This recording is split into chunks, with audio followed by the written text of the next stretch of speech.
has yet to join. Thank you for waiting.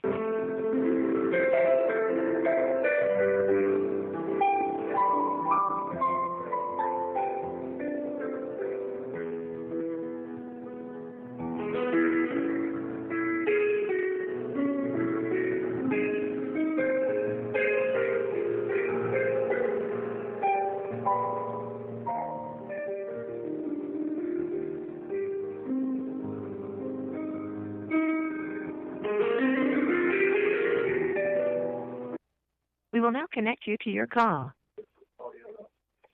Line muted.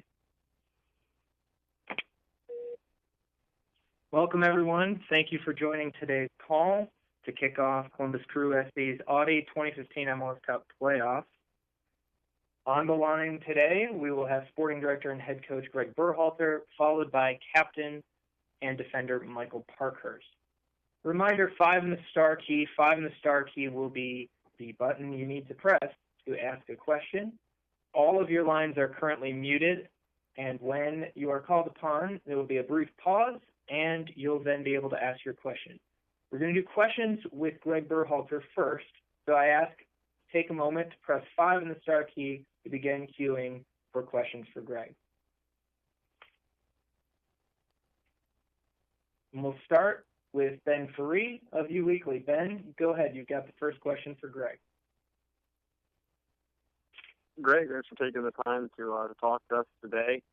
Montreal is a team that you've seen twice this season. How much credit do you put into those games, given how long ago they were and how much different the two teams are now? I put a lot into it. I think, we made some errors that cost us the game, and we're going to have to be more careful. Specifically in Montreal, I think, we didn't handle that game well. And, we want to put ourselves in position to advance to the next round. And it's going to be, having a good game plan and executing on Sunday night. Thanks, Ben. We'll now go to Adam Jardy of the Dispatch. Adam, go ahead. Greg, long time no talk. Realized I forgot to ask you today. Just wondering how you guys are doing from a health standpoint coming out of last weekend and getting ready for the playoffs. We're doing well. The one injury that we have, the one major injury, not major, but the one that's will most likely be out for this weekend is Mohamed Saeed. We're still evaluating him and doing everything we can to get him ready in time. It's going to be touch and go. For the rest of the group, everyone's doing well. Thanks, Adam. Remember, 5 in the star key, 5 in the star key for questions. We'll now go to Dan Carell of Soccer by Ivis. Go ahead, Dan. Hey, Greg. How does having a guy like Didier Drogba leading the line alter your plans at all? And was there anything that sort of two-part question? Was there anything you saw last night in watching that game, if you watched it, that you think you could exploit this Sunday? Well, I think, I said this morning after training, to the reporters in attendance that it's going to be impossible to completely nullify Didier Drogba. He's a high-quality player, and he's going to get some opportunities. Now, for us, it's limiting those opportunities.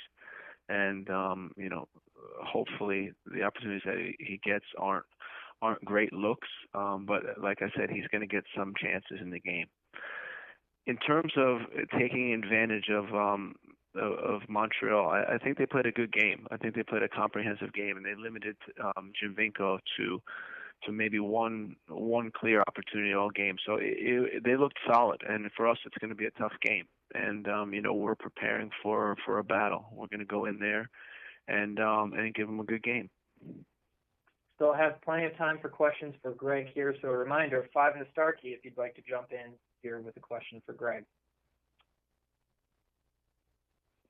We'll go to Carlos Mojica of Centro Deportivo. Centro Deportivo's Carlos Mojica, go ahead. Greg, has Jack McInerney provided any sort of insight that could affect the strategy in this two-game series? We talked briefly with Jack about Montreal, but I think it's when you look at their team, it's changed, and I think as it was pointed out before, they're a different team now than they were 4 months ago, and they've been playing, some of the most consistent soccer in MLS this last part of the season. So, we're prepared. We know it's going to be a difficult game, but we're looking forward to it. Thanks, Carlos. We'll now go back to the top. Ben Free, go ahead. Greg, you just sort of alluded to it. Montreal is playing some of their best soccer of the season at the current moment, but the same can be said for Columbus. How does it feel facing another team that's on a hot streak just like Columbus is, as opposed to someone that sort of faltered down the stretch like DC? Well, they've been playing great. Montreal has. When you look at some of the results they've gotten, it's been good, and they've come from a long way back to get up to third place. And like I said, I can't think of many teams in MLS that have been playing better than them. So we're going to have to prepare, and we're going to have to prepare for a tough challenge in Montreal. We know they beat us last time we were there, so it's not going to be easy. Thanks, Ben. We'll now go to Pat Murphy of Massive Report. Pat, go ahead. Hey, Greg. You talked earlier in the week about your team learning from last year's playoff loss and kind of evolving as a group from that. Can you talk specifically about what you guys learned, both as the coaching staff and the players, and how you're going to use that going into this one on Saturday? Well, last time I don't think we were happy with how we let the game get away from us. I think you need to limit the damage if there is damage done, and you need to remain calm. You have to look at it as 180 minutes plus extra time if needed. It's not just a one-off game, and you need to stay focused and not let little mistakes fluster you. And I think we didn't do a good job of that in the New England first game of the series. And we're certainly going to look to improve on that mentality as we approach the Montreal game. All right, we've got a few more minutes of questions here. We'll go to ColumbusCrewSC.com's Alex Steck. Alex, go ahead. Greg, how focused are your guys for this match when you compare it to other matches throughout the season? I'd like to think that the focus is always there, and I believe that this group does a good job getting ready to play. So, we're focused. I think, like I said, we treated this week like a normal week. We started to focus on Montreal today, and we're going to be ready to play. Great. The next question is going to be back to Dan Carell of Soccer by Ivis, and if you'd like the next question after Dan, please press 5 on the star key now. Dan, go ahead. Yeah, yesterday Montreal played with sort of three, very physical, stocky, bruising central midfielders. If they go with something like that again, have to plan on breaking that down, and then how important, are Whalen and Harrison being able to execute that? Well, those guys did a great job. When you look at Bernier, Coker, and Donadell in the midfield, very experienced players who played a fantastic game. I think they dominated the midfield against Toronto. It will be a tough challenge for us. It really will. The way they're playing. So we're going to have to. We still want to attack. We still want to get our fullbacks forward, and hopefully we'll have some success doing that. All right. Thank you very much, and I'm going to say thank you to Greg for his time here.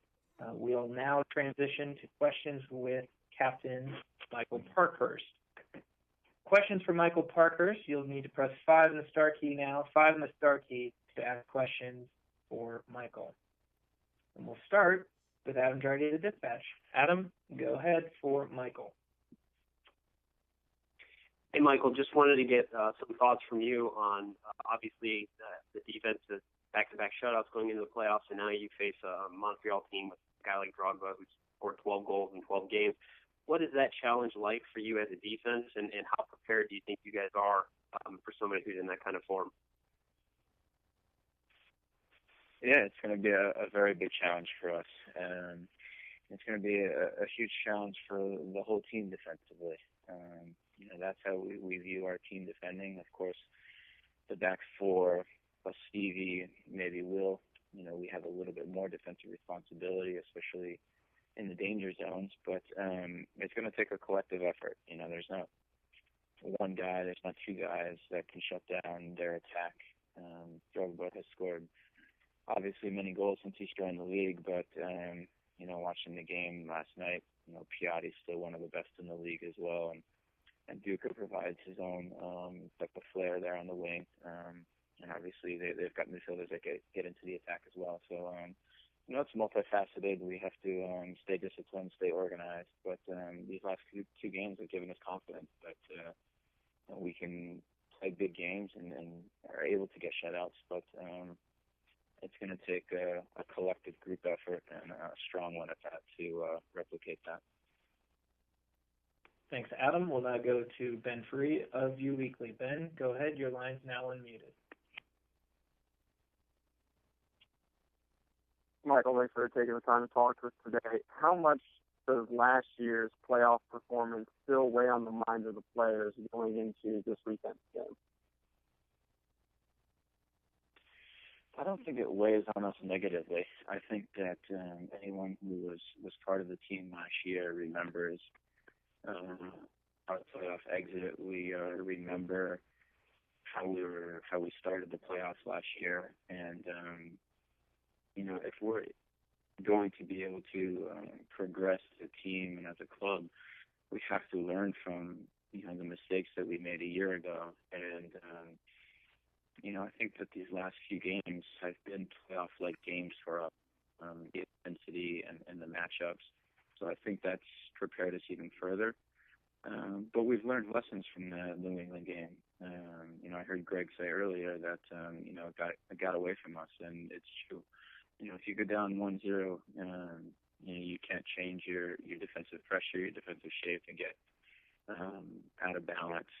One goal probably won't win the matchup over 180 minutes. So little things like that we've learned as a team, and we need to use that to our advantage this time around. Thanks, Ben. We'll now go to Dan Carell of Soccer by Ivis. Dan, go ahead. Hey, Michael. We just asked Christopher Hall did this, but I'm not sure. We obviously don't know what lineup Montreal's going to play, but yesterday they had three very bruising, strong, experienced center midfielders, and I was wondering how do you guys plan to put them down? And do you anticipate stepping up into the midfield at times on goal kicks and things like that to provide a little more support to even out the numbers?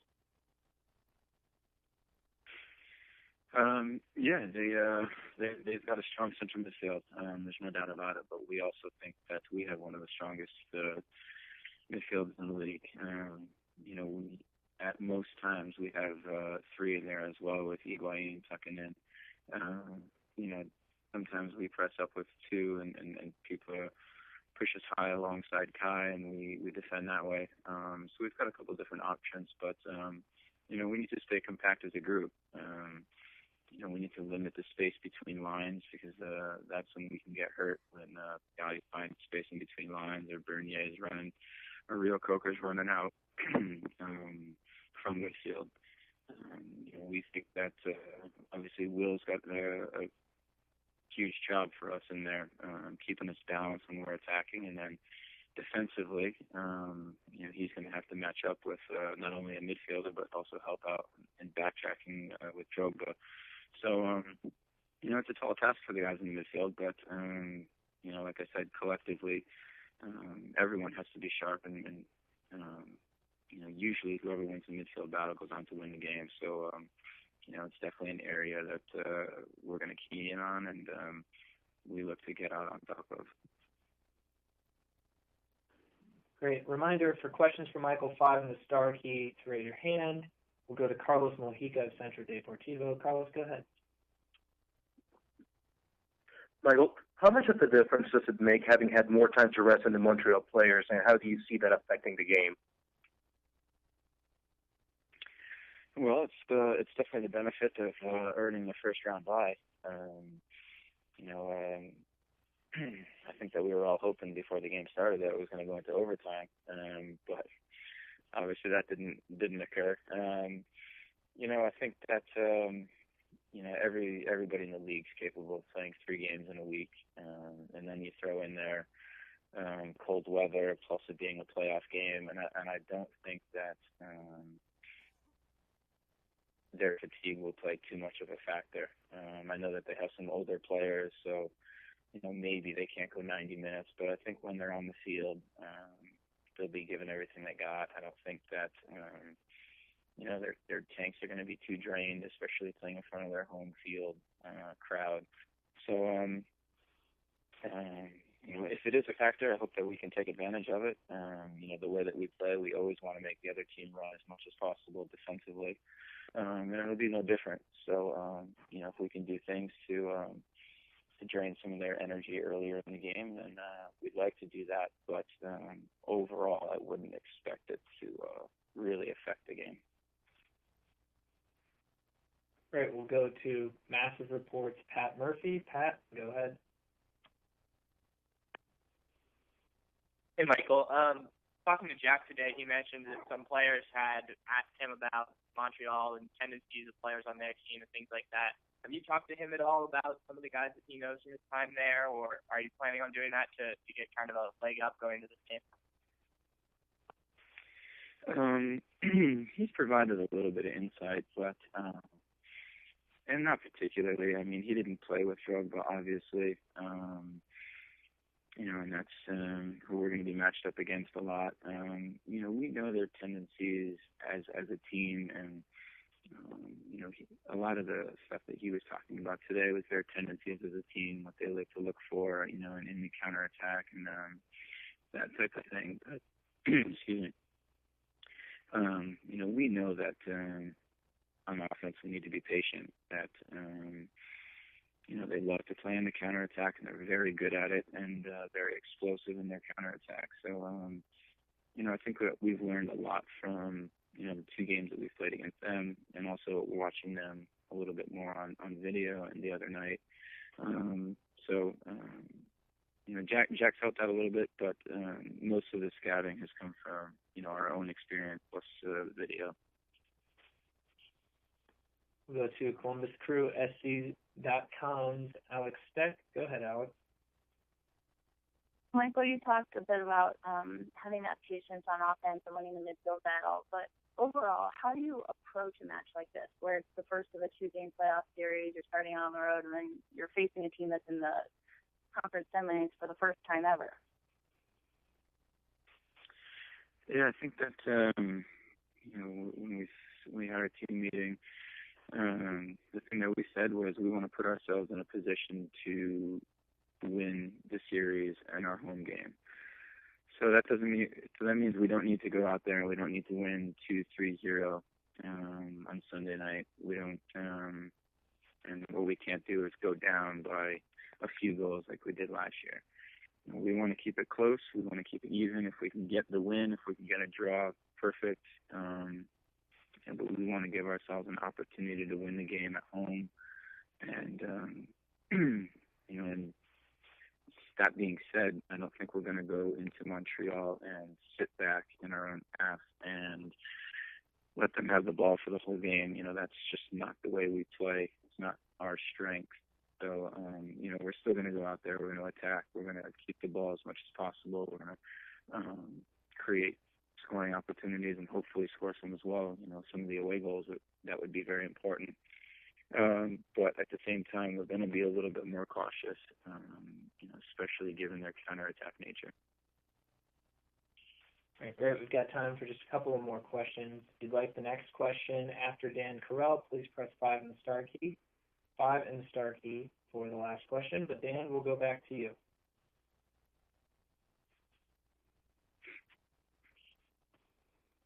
Thanks, Tim. So, Michael, obviously we've been talking a lot about Montreal here, but I wanted to know how is the chemistry going with you and Gaston?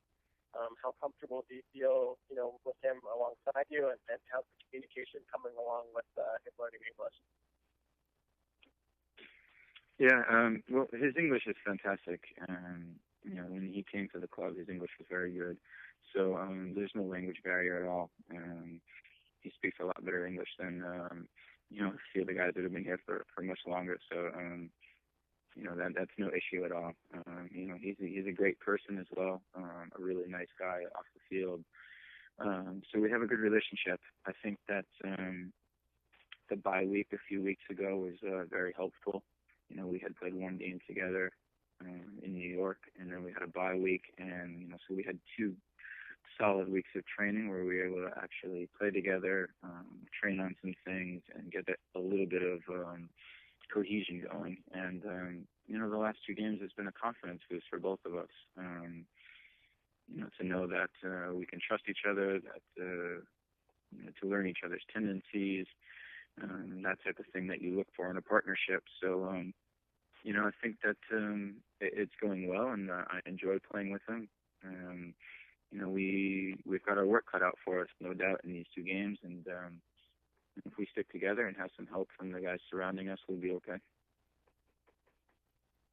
Right, thanks, Dan, and thanks to all of you for joining today, and a special thanks to Greg and Michael.